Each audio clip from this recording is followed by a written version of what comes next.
ዛሬ የመጣሁበት ዋና ዓላማ ግብጽ በጅቡቲ ቅድም እንዳልኳችሁ ዶራሌብ የሚባለውን ወደብ ተረክባ ለማስተዳደር ቅድመ ዝግጅቶችን እያደረገች ነው። ይሄ ዶራሌ የሚባለው ወደብ የት መሰላችሁ የሚገኘው? ለባብል መንደብ በጣም ቅርብ የሆነ ነው ከጅቡቲ ወደቦች። ባብል መንደብ የምንለው ምንድን ነው? ጅቡቲን ከየመን ጋር የሚለየው ቀጭኑ የባህር ሰርጥ ነው። 20 ኪሎ ሜትር የማይሞላ የባህር ሰርጥ አለ። ለሱ ቅርብ የሆነ ቦታ ነው። ግብጽ ምንድን ነው የምትፈልገው? ከላይ ስዊዝ ካናልን፣ ከታች ደግሞ ባብል መንደብ መቆጣጠር ነው የምትፈልገው። የባህር ልምምድ እያደረገች ነው። ቱርክ ከእስራኤል ከነግሪክ ከነምናም ሜዲተራኒያንን ባህር በተመለከተ ከብዙ ሀገሮች ጋር ግጭት ውስጥ የነበረችበትን ሁኔታ በሙሉ ቀስ በቀስ እየቀረፈች አሁን ፎከሷን ወዴት አምጥታለች? ወደ ቀይ ባህርና ባብል መንደብ ወደ ጅቡቲ እና የመን መገናኛ ላይ ያለው ካናል ነው። ወደዛ እየመጣች ነው። ትልቁ ፖይንቷ ደግሞ ኢትዮጵያ ባይን ወንዝ ገድባ የውሃ ሴኪሪቲ ጉሮሯችንን እንዳነቀችው ሁሉ እኛ ደግሞ ኢትዮጵያን በወደብ አገልግሎት እና ከወደብ አገልግሎት ጋር በተያያዙ ማንኛቸው የባህር በር ጥያቄዋን ጉሮሯን ነው የምናንቀው አይነት አቋም ይዘው የዶራሌ ልትሰራው የምትሞክረው ወደብ ፈርጀ ብዙ ወደብ ነው። ይህንን ስምምነት ሰሞኑን የግብጽ የዓለም አቀፍ ትብብር እና ኢንቨስትመንት ምናምን ተጠሪ የሆነ ሰውዬ በሚኒስትር ደረጃ ያለ ሰውዬ ከጅቡቲ የወደብ ልማትና አስተዳደር ሹመኛ ጋር ተፈራርመዋል። እንደምታውቁት ጅቡቲ አይነተኛ የገቢ ምንጯ ኢትዮጵያ ነች። ኢትዮጵያ ከ90 እስከ 95 በመቶ የሚሆነውን ኢምፖርት ኤክስፖርት የምታስተናግደው ጅቡቲ ነች። ከዚህ ኢምፖርት ኤክስፖርት 1.5 ቢሊዮን ዶላር በላይ ዓመታዊ ገቢ ከኢትዮጵያ ታገኛለች። 1.5 ቢሊዮን ዶላር የኢትዮጵያ 95 በመቶ ኢምፖርት ኤክስፖርት ዳይቨርሲፋይ ማድረግ ይቻላል። እንግዲህ ኢማጂን ግብጽ የኔ ብላ በያዘችው ፖርት ላይ የኢትዮጵያ ገቢ ወጪ ንግድ ሲስተናገድበት አስቡት እንግዲህ ለግብጽ ምን ያህል። እዛ በኋላ ደግሞ ቅድም ያልኳችሁ ይቺ ኮርነር በየመንና በጅቡቲ መሀል ያለችውን ባብል መንደብን የመቆጣጠር ትልቅ ስትራቴጂ ነው ግብጽ ይዛ የመጣችው። ከ120 ሚሊዮን በላይ ህዝብ ያላት ኢትዮጵያ ወደብ አልባ መሆኗን ምን ያህል መነገጃ እንደሚያደርጉት ሀገሮች ኢንክሉዲንግ ጅቡቲ ራሷ። ለምን ጅቡቲ ያለ ኢትዮጵያ ምንም አየር የላትም መተንፈሻ። እንግዲህ ከ85 በመቶ በላይ ኢኮኖሚዋ የሚደጎመው በኢትዮጵያ የወጪ ገቢ ንግድ ነው። እንግዲህ ይቺ ሀገር እንኳን በአቅሟ ጊዜ ጠብቃ ዛሬ የኢትዮጵያን ኢንተረስት አሳልፋ ያው ነምበር ዋን ለሚባል ጠላት እየሰጠች ነው ያለችው። ይሄ ወደብ መቼ ነው ከግብጽ ጋር ስምምነት የደረሰችው ጅቡቲ? መቼ ነው ስራው የሚጀመረው? ወይም ደግሞ መቼ ነው የሚስፋፋው? አገልግሎትስ መስጠት የሚጀምረው መቼ ነው ያለ እንደሆነ ቅድመ ሁኔታዎችን ለማመቻቸት የሚባል ዲስከሽን ላይ ነው ያሉት። ግብጽ ግንባታውን ለመጀመር ፊዚቢሊቲ ስተዲ እያደረገች ነው። ምንድነው የአዋጭነት ጥናት እያደረገች ነው። የፕሮጀክቱ ያው ከምን ተነስቶ ምን ይደርሳል፣ በመቼ ይጠናቀቃል የሚለውን እና ግምታቸው ቢበዛ እስከ 2030 ድረስ ያልቃል። ውጭ የ5 ዓመት ፕላን ነው ያዙት። እንግዲህ 2025 ኦልሬዲ ስላለቀ የ4 ዓመት እና ኤርሊየር በ2028 ለመጨረስ ካልሆነላቸው ግን በ2030 ይሄ ፖርት ተጠናቆ አገልግሎት ላይ ይውላል ብለው ያምናሉ። ግብጽ እንደምታውቁት ብዙ ጊዜ ኢትዮጵያ ቀይ ባህርን አክሰስ እንዳታደርግ ጠንክራ እየሰራች ያለች ሀገር ነው እና ከሳውዲ አረብ ጋር፣ ከሱዳን ጋር፣ ከኤርትራ ጋር፣ ከየመን ጋር፣ ከሶማሌ ጋር አሁን ደግሞ ሶማሌላንድ ውስጥም ለመግባት ዳርዳር እያለች ነው። ቀይ ባህርን ከሚያወስኑ አገሮች ጋር በሙሉ የቀይ ባህር ሴኪሪቲ፣ የሶማሌ ደህንነት ወዘተ እያለች አገሮችን እያሰለፈች ነው። ጎረቤቶቻችንን መመልከት ከበቂ በላይ ነው። ኤርትራውን ለኢትዮጵያ ያላትን አመለካከት እናውቃለን። ሶማሌ ለኢትዮጵያ ያላትን አመለካከት እናውቅ ነበር። ሱዳን ለኢትዮጵያ ያላትን አመለካከት እናውቃለን። አሁን ደግሞ ጅቡቲን ተካታለች። እነዚህ አገሮች ከግብጽ ጋር በኢኮኖሚ፣ በፖለቲካ፣ በጦር ወዘተ ወዘተ ህብረት እየፈጠሩ ያሉ ሀገሮች ናቸው። 95 በመቶ በላይ የወጪ ገቢ ንግዳችን ላይ አደጋ ተጋርጧል ማለት ነው። ሌላው 90 በመቶ ኢምፖርት የምናደርገው ወይም ደግሞ እስከ 1.5 ቢሊዮን ዶላር የሚያህል እስከዛሬ ብዙ ነው የምንለው እንግዲህ በጅቡቲ ወደብ ስለምንጠቀም አደገኛ ወጪ እያወጣን ነው ብለን ነበረ የግድ ፖርት ያስፈልገናል ስንል የነበረው። አሁን ማነው ግብጽ ስትገባ ደግሞ ምን ይሆናል? ይሄ 1.5 ቢሊዮን ዶላር በየዓመቱ ያስወጣናል የምንለው የገቢ ወጪ ንግዳችን ከደብል በላይ ሊሄድ ይችላል። ግብጽ የውሳኔ አቅም ታዳብራለች ጅቡቲ ውስጥ። ምን ማለት ነው? በኢትዮጵያ ላይ አላስፈላጊ የሆኑ የወደብ ታክሶችን በመጨመር ጅቡቲን እጅ የመጠምዘዝ ያህል ልታስገድዳት ትችላለች። ያው ውድድሩን ታከረዋለች ማለት ነው። ኢትዮጵያ እንዴት ነው ይህንን ነገር ማየት ያለባት? የግብፅ ከሰሜን አፍሪካ ያው ከ2500 ኪሎ ሜትር በላይ ተጉዛ ጅቡቲ ድረስ ደግሞ ወደብ ማበልጸግ ስትጀምር ኢትዮጵያ እንዴት ነው ይህን ነገር መመልከት ያለባት? በጣም ትኩረት ሰጥታ ልታየው የሚገባ ጉዳይ ነው። በግብፅም ተጽዕኖ ስር ሊወድቅ መሆኑን ኢትዮጵያ በደንብ አቴንሽን ልትሰጠው የሚገባ ጉዳይ ነው። ግብፅ በምንም ተአምር የኢትዮጵያ ጎረቤት ሀገሮች ላይ ቤዝ እንዲኖራት ሲቪል ለሆነና ሰላማዊ ለሆነ አገልግሎት ለንግድ ብቻ የሚውል አስመስላል ነው የመጣችው። ከዛ በኋላ ምንድነው በራሷ መቆጣጠር የምችለው ወደብ ላይ የጦር መሳሪያዎች እያስገባች ለኢትዮጵያ ተቃዋሚዎች ወይም ደግሞ ኢትዮጵያን ማጥቃት ለሚፈልጉ የኢትዮጵያ ጠላቶች የጦር መሳሪያ ምንድነው ማቀበያ ፖርት እንደማይሆን በምናውቃለን። ወይም ማሳለጫ ኢትዮጵያ እንደሚወጉ ማንኛውም የውስጥም ይሁን የውጭ ጠላቶች እርዳታ የምታደርግበት ይህንን ኢትዮጵያ በትልቅ ትኩረት ልታዩ ይገባል የሚል እምነት አለኝ።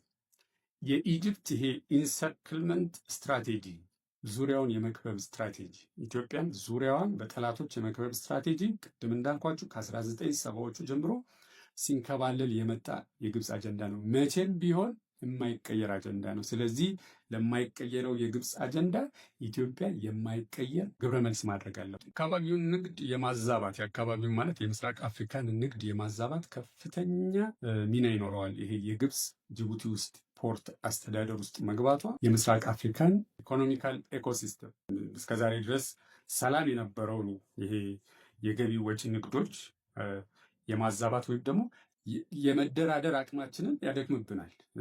ፖርት የማግኘት አቅማችንን አሁን አማራጭ የሌለን ነገር ለማድረግ ነው እንግዲህ ግብፅ ወደዚህ ወደ ምስራቅ አፍሪካ እጇን እያረዘመች ያለችው እና ግብፅ ከተቻለ ጅቡቲ ውስጥ ምንም አይነት ኢንተረስት እንዳታዳብር ማድረግ ኖት ኦንሊ ጅቡቲ ውስጥ ኤርትራ ውስጥም ሶማሌ ውስጥም ሱዳን ውስጥም ኢትዮጵያን የሚያዋስኑ ማንኛውም ሀገር ውስጥ ግብፅ ይሄ እነ አሜሪካ የሚያደርጉት ነው፣ እነ ራሻ የሚያደርጉት ነው፣ እነ ቻይና የሚያደርጉት ነው። በቀደም ሰምታችሁ ከሆነ ቻይና ደቡባዊ የባህር በሯ አካባቢ የአሜሪካን አውሮፕላኖች በ45 ደቂቃ ልዩነት ይመስለኛል 2 አውሮፕላኖች መታ አውርዳለች። ገና በደንብ ያልተጣራ የአሜሪካ መንግስትም በሀፍረት ምክንያት ይመስለኛል ብዙ ሊያወራ ያልፈለገ ነገር ነው። የአሜሪካ መንግስት ወደ ደቡባዊ የቻይና ክልል ሲጠጋ ለቻይና ራስ ምታት ነው። ስለዚህ በቴክኖሎጂም በዲፕሎማሲው በምንም መንገድ ያን ነገር መቀልበስ ማንኛውም አገር ወደ ሌላ አገር ጠላት ብሎ ወደ ፈረጀው አገር ጎረቤት ሀገሮች መጠጋት ሲጀምር ያቺ ሀገር መደንገጥ አለባት፣ መፍራት አለባት፣ መጨነቅ አለባት፣ ሌት ተቀን ስለዛ ማሰብ አለባት።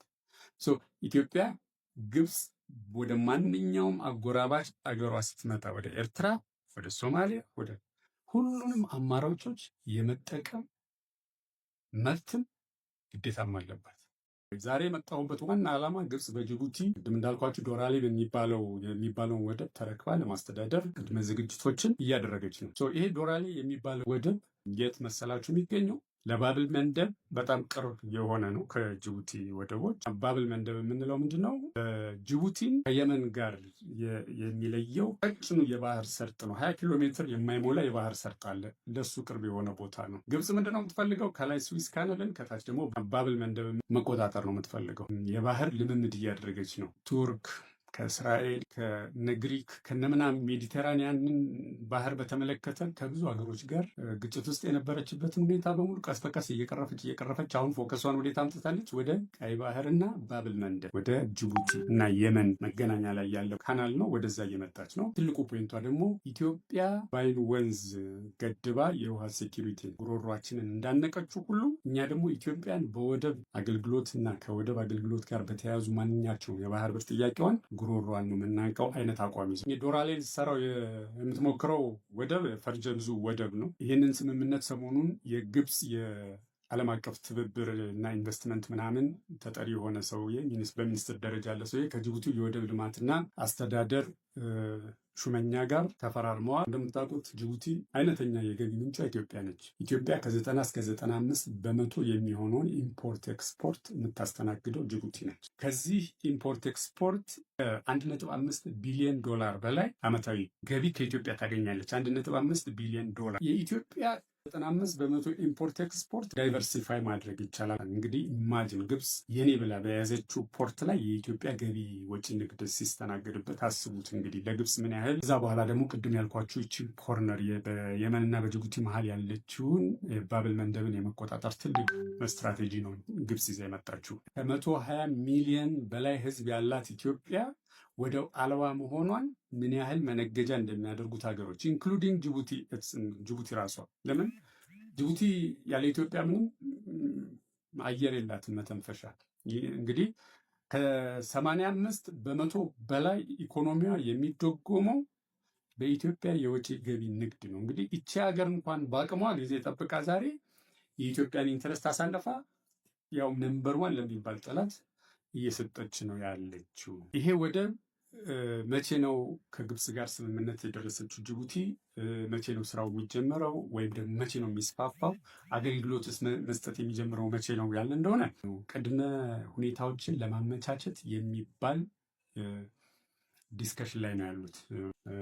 ግብፅ ግንባታውን ለመጀመር ፊዚቢሊቲ ስተዲ እያደረገች ነው። ምንድነው የአዋጭነት ጥናት እያደረገች ነው። የፕሮጀክቱ ያው ከምን ተነስቶ ምን ይደርሳል በመቼ ይጠናቀቃል የሚለውን እና ግምታቸው ቢበዛ እስከ 2030 ድረስ ያልቃል።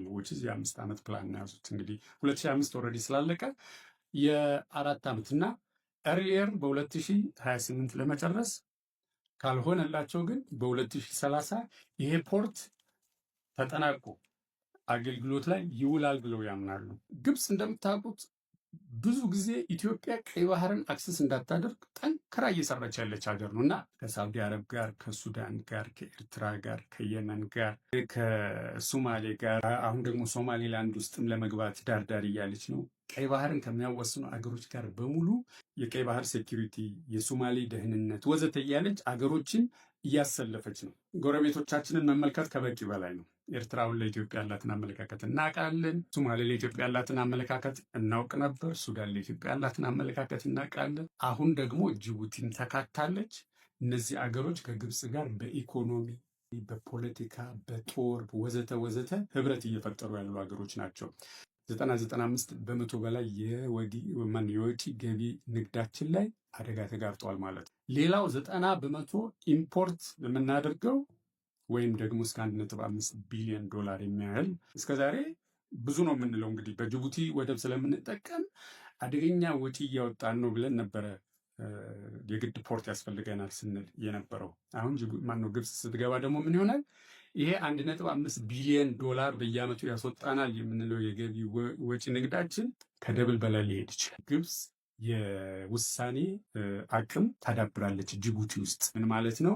በኢትዮጵያ ላይ አላስፈላጊ የሆኑ የወደብ ታክሶችን በመጨመር ጅቡቲን እጅ የመጠምዘዝ ያህል ልታስገድዳት ትችላለች። ያው ውድድሩን ታከረዋለች ማለት ነው።